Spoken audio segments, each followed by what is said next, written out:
Everyone, कैसे हैं आप सभी। मैं अर्पित धीमान, आपका मैथ टीचर। आज हम डिस्कस करने वाले हैं चैप्टर नंबर 5 अर्थमेटिक प्रोग्रेशन के जो इम्पोर्टेंट क्वेश्चंस हैं। पार्ट 5 आज आपके पास आने वाला है और आज हमारे पास जो इम्पोर्टेंट क्वेश्चंस में है वो बहुत ही इंपॉर्टेंट क्वेश्चंस है जिसमें आपको लॉन्ग क्वेश्चन में आपको मिल सकते हैं। ठीक है जी। तो प्रीवियस 4 वीडियो में हमने पार्ट 1, पार्ट 2, पार्ट 3, पार्ट 4 को डिस्कस किया है। उनमें जितने भी क्वेश्चंस थे वो सारे ही बहुत ही इंपॉर्टेंट क्वेश्चंस थे। आज हमारे पास जो क्वेश्चंस हैं उनको अच्छे से कवर करना है, समझना है, देखना है कि कौन सी प्रॉपर्टी हमने किस टाइम यूज़ की और किस तरह से हमने क्वेश्चन को अरेंजमेंट किया है। तो जल्दी से कर लेते हैं वीडियो को शुरू। देखते हैं हमारे पास आज कौन कौन से क्वेश्चंस होने वाले हैं।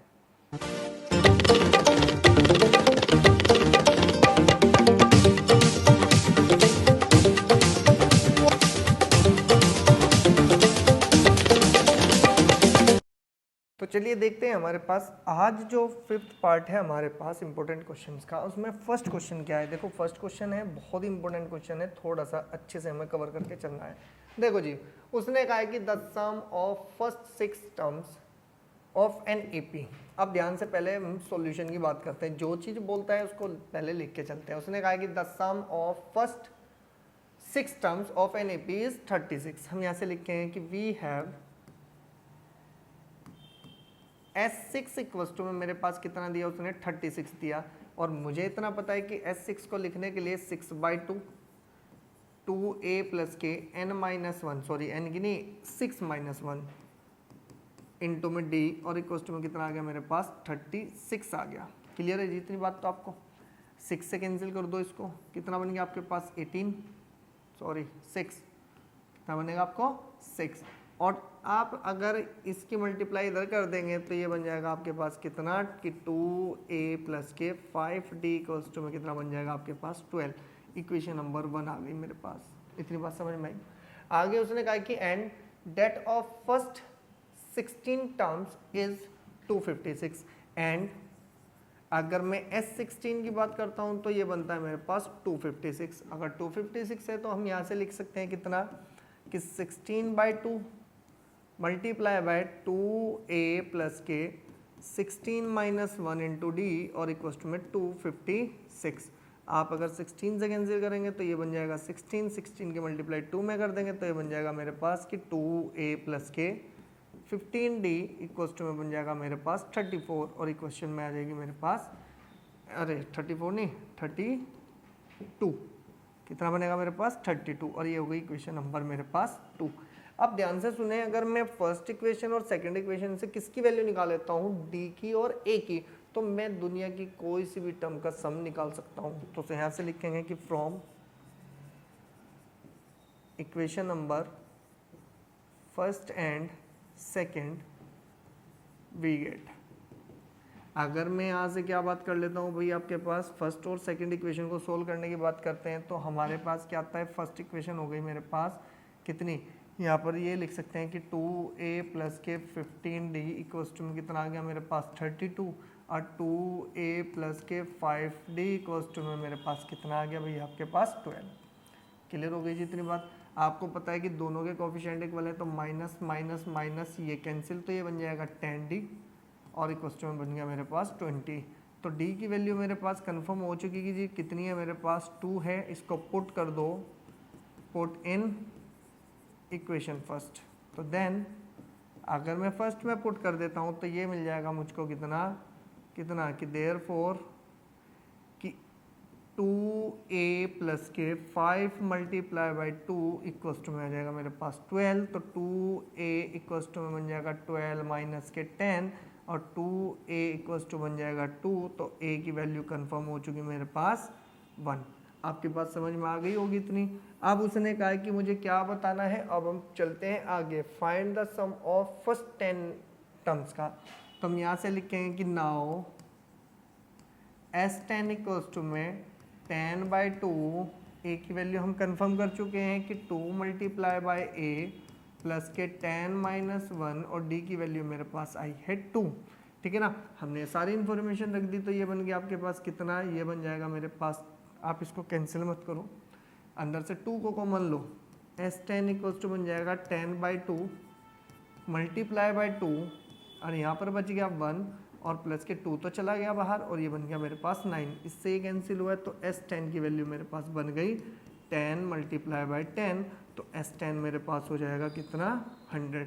तो ये मेरे पास क्या आ गया भाई आपके पास, ये मेरे पास आ गई सम ऑफ फर्स्ट 10 टर्म्स का सम। जो इन्फॉर्मेशन दी थी उसके अकॉर्डिंग हमने सब कुछ फाइंड किया है। फटाफट से स्क्रीनशॉट ले और नेक्स्ट क्वेश्चन पर चलते हैं।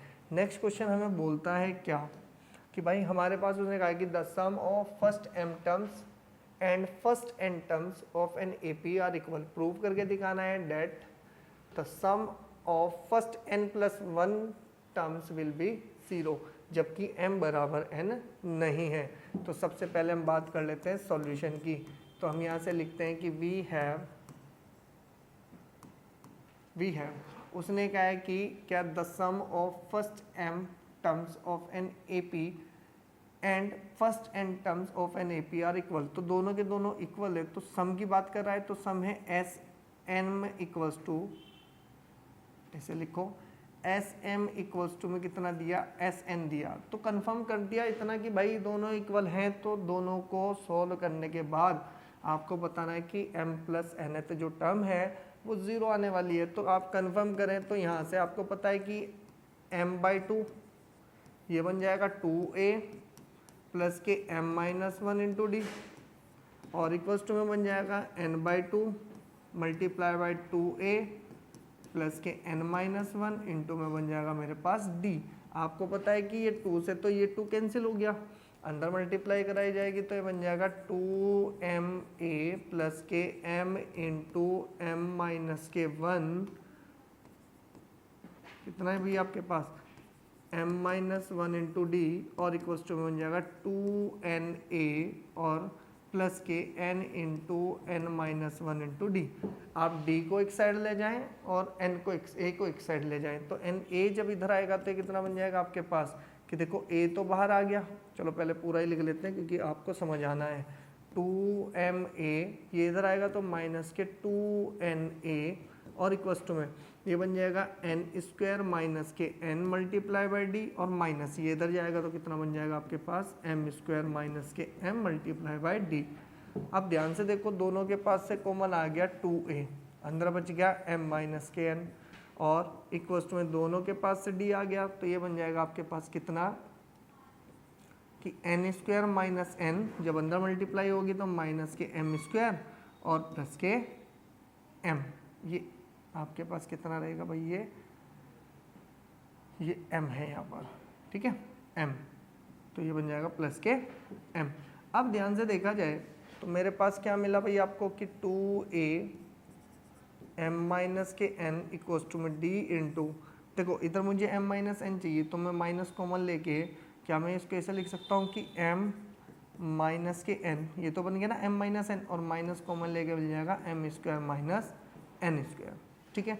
अब इसमें फॉर्मूला लगाओ a प्लस बी और a माइनस बी तो ये बन जाएगा आपके पास कितना कि 2a m माइनस n ये बन जाएगा d multiply m minus n और माइनस के m प्लस के n और m माइनस के n और ये आपके पास एज इट इज़। अगर देखा जाए तो आपने इसको देखा तो ये बन गया कितना आपके पास कि 2a m माइनस n और इक्वल्स टू में m माइनस के n, देखो ओवरऑल में से कॉमन आ चुका, इसके पास भी है और इसके पास भी है तो दोनों को कॉमन लिया तो अंदर बच गया आपके पास कितना कि 1 माइनस के m प्लस के n और multiply by d।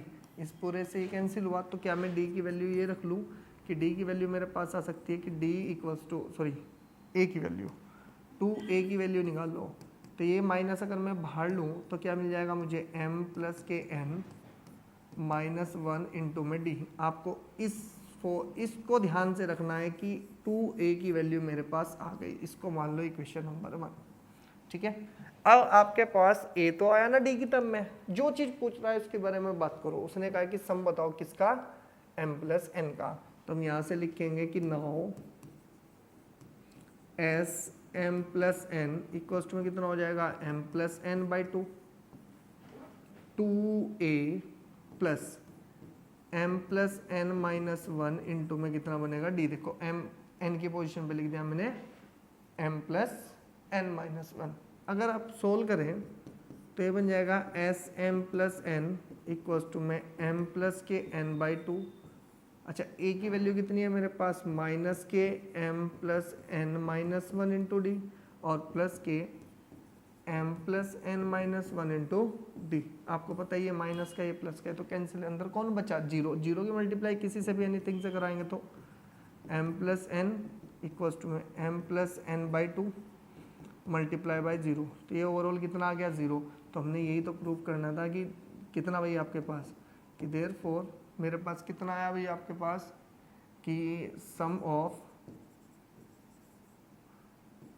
m plus n terms will be zero. ये तो हमें करना था भाई आपके पास, कितना करना था, जीरो। ठीक है ना, और ये हमारे पास आंसर था। क्योंकि हमारे पास उसने क्या दिया था, एक छोटी सी इंफॉर्मेशन दी, कहा भाई हमें क्या बताओ कि इसका सम जीरो होना चाहिए। तो हमने क्या किया कि 2a की वैल्यू निकाली, क्योंकि यहीं से ही रिलेशन मिल सकता है कि 2a की वैल्यू वहाँ पे पुट करनी होगी। तो इसका मतलब d की टर्म में तो 2a की जब हम वैल्यू पुट करेंगे तो कुछ ना कुछ कैंसिल आउट होगा, बाहर कुछ भी हो अंदर जीरो है तो सब मल्टीप्लाई बन के हो जाएगा जीरो। फटाफट से स्क्रीनशॉट लें, वेरी मोस्ट इंपॉर्टेंट क्वेश्चन है आपके लिए। और नेक्स्ट क्वेश्चन में चलते हैं। नेक्स्ट क्वेश्चन बोलता है भाई आपको सेम इसी तरह का ही थ्योरेटिकल क्वेश्चन है, बस अच्छा क्वेश्चन है, बोर्ड में मिल सकता है। उसने कहा है कि the mth term and nth term of an AP आपके पास ये दे रखे 1/n 1/n respectively, prove that the sum of its mnth term will be, आपके पास ये आना चाहिए। तो जो चीज़ इन्फॉर्मेशन दे रखी है सबसे पहले उस पर बात करते हैं। उसने कहा है कि वी हैव, मेरे पास क्या दिया कि am इक्वल्स टू में दिया 1/n। तो अगर ये चीज़ है तो क्या मैं इसको ऐसे लिख सकता हूँ कि a plus m minus one into D equals to में 1/n। इक्वेशन नंबर 1 होगी मेरे पास ये। एंड an की वैल्यू कितनी दी, 1/m।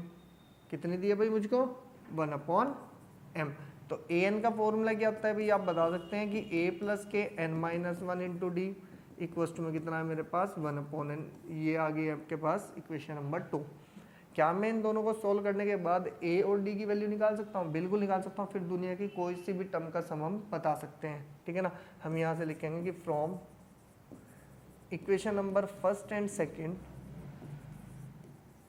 वी गेट, अगर हम इन दोनों को सोल्व करें तो क्या मिलेगा, a प्लस के m minus one into D equals to 1/n और a प्लस के n माइनस के 1 into D equals to 1/m। अब ध्यान से देखो, ये माइनस ये माइनस ये माइनस, ये तो कैंसिल हुआ। अगर देखा जाए तो ये कितना हो गया आपके पास, m माइनस के 1 इंटू में डी माइनस के m कितना है आपके पास, n माइनस के 1 इंटू डी और इक्वल्स टू 1/n माइनस के 1/m। ठीक है, अब हम यहाँ से देखते हैं कि कितना बनता है। कि देखो d तो कॉमन आ गया मेरे पास, d कॉमन है तो ये बन जाएगा m माइनस वन, माइनस बाहर है तो माइनस के n प्लस के 1 और इक्वल्स टू में अगर मैं एलसीएम लेता हूँ तो ये बन जाएगा आपके पास mn, ये बन जाएगा m माइनस के n। इससे ये कैंसिल हो गया तो ये बन जाएगा मेरे पास कितना कि m माइनस n इंटू में d और इक्वल्स टू में बन जाएगा m माइनस n अपॉन में mn। इससे ये कैंसिल हुआ तो d की वैल्यू कंफर्म हो चुकी कि कितनी है, 1/mn है। तो d तो हमारे पास आया, इसको कहेंगे कि पुट इन इक्वेशन फर्स्ट। अगर फर्स्ट इक्वेशन में रखते हैं तो यहाँ पर पुट करेंगे तो कितना मिलेगा भाई मुझको, ये मिल जाएगा a m minus one 1/mn equals to में 1/n। ठीक है जी। अब ध्यान से देखो, अंदर मल्टीप्लाई होगी तो a प्लस के m अपॉन mn माइनस के 1/mn और इक्वल्स टू में 1/n। देखो m से m कटा ही कितना है, प्लस के 1/n और इधर भी कौन है 1/n, तो 1/n भी कट जाएगा। तो a की वैल्यू कितनी कंफर्म कर देंगे हम यहाँ से कि ये भी वैल्यू हमारे पास कितनी आ गई भाई आपके पास 1/mn, यानी कि d भी सेम और a भी सेम। अब हमारे पास जो टर्म बोल रहा है ना, जितनी भी टर्म का हमें सम निकालना है उस पर बात कर लेते हैं। उसने कहा है कि मुझे कितनी टर्म का सम बताना है, mn का बताना है। तो यहाँ पर लिखेंगे कि नाउ SMN इक्वल्स टू में बन जाएगा mn by 2 multiply by a की वैल्यू कितनी है मेरे पास 1/mn प्लस के mn-1 और 1 में mn, ये मेरे पास फॉर्मूले में पुट किया मैंने सारी वैल्यू a की भी, d की भी और n की भी। तो मेरे पास आ जाएगा कि Sm इक्वल्स टू में mn/2, ये बन जाएगा मेरे पास 2/mn, अंदर मल्टीप्लाई कराएंगे प्लस के mn/mn और माइनस के 1/mn। अब थोड़ा सा दिमाग लगाना है बस, ये बन जाएगा Smn इक्वल्स टू में mn/2 मल्टीप्लाई, देखो ये 2/1/mn है, ये 1/1 में 2 में से एक जाएगा, कितना बच जाएगा 1/mn बचेगा। क्लियर, ये बन जाएगा प्लस के 1, क्यों, क्योंकि ये तो दोनों कैंसिल हो जाएंगे, यहाँ पर कौन छोड़ के जाएगा, ये अपने आप को 1। तो ये कितना बोल रहा है भाई करने के लिए, ये इसको बोल रहा है, तो यहाँ से क्या लेंगे हम कि Smn इक्वल्स टू में mn/2, अगर मैं एलसीएम लूँ तो ये बन गया मेरे पास mn से mn कैंसिल प्लस के कितना बनेगा मेरे पास mn से फिर mn कैंसिल हो गया। हमारे पास ओवरऑल अगर मैं क्वेश्चन की बात करूँ तो मेरे पास सॉल्यूशन होने के बाद कितना मिलेगा 1/2 मल्टीप्लाई mn को पहले लिख लो प्लस 1 को बाद में लिख लो। क्या आपको यही प्रूव करना था, ये तो प्रूव करना था आपको कि हेंस प्रूव्ड हमारे पास हो चुका है या नहीं हो चुका कि भाई मेरे पास सम ऑफ mn टर्म्स का कितना होना चाहिए 1/2 mn प्लस के कितना होना चाहिए था 1। क्या मेरे पास यही mn की वैल्यू आई या नहीं आई, पहले तो ये बताओ। और आपको पता है कि सम ऑफ mn को किससे ऐसे डिनोट किया जाएगा Smn, तो ये पूरा पूरा क्या हो गया हमारे पास डिनोट हो चुका किसमें, जो चीज़ वो प्रूफ करवा रहा था। क्लियर हुई, फटाफट से स्क्रीनशॉट ले। आज आपके पास जितने भी इंपॉर्टेंट क्वेश्चंस थे वो सारे कंप्लीट हो चुके हैं। अब हमारे पास जो भी चलेगा वो चलेगा नेक्स्ट टॉपिक में देखते हैं हम कौन सा चैप्टर अब डिस्कस करने वाले हैं। तो मिलेंगे नेक्स्ट वीडियो में, तब तक आप इस पूरे अर्थमेटिक प्रोग्रेशन चैप्टर को कर लीजिए अच्छे से कवर। नेक्स्ट वीडियो का करिए वेट, जिसमें हम लाएंगे कुछ इंटरेस्टिंग ही आपका लिए। Okay students.